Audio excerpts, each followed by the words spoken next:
Sinepju graudiņš, vārds katrai dienai. Nemīlēsim ar vārdiem vien. Šodienas rakstu vieta.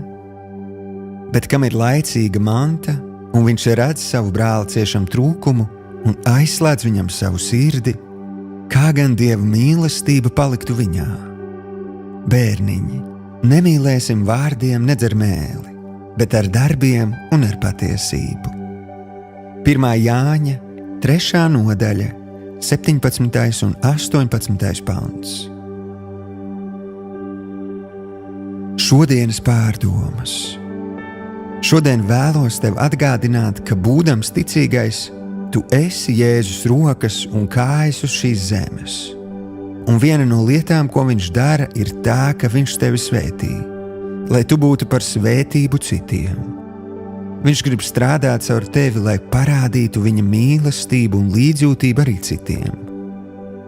Ievēro, ka šodienas pants vēsta, ka mīlestība nav tikai mūsu vārdos vai domās, bet tai jāatspoguļojas arī mūsu darbos. Patiesībā tikai Dieva mīlestība padara mūs spējīgus pamanīt un apmierināt citu vajadzības. Protams, reizēm kāda cilvēka vajadzību apmierināšana ir tik vienkārši kā, piemēram, smaids vai uzmundrinājuma vārds. Taču var būt reizes, kad Dievs vēlas lietot tavas finanses.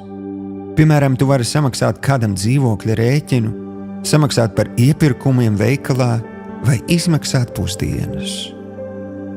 Apzinies, ka Dievs vēlas caur tevi parādīt viņa labestību zemes virsū.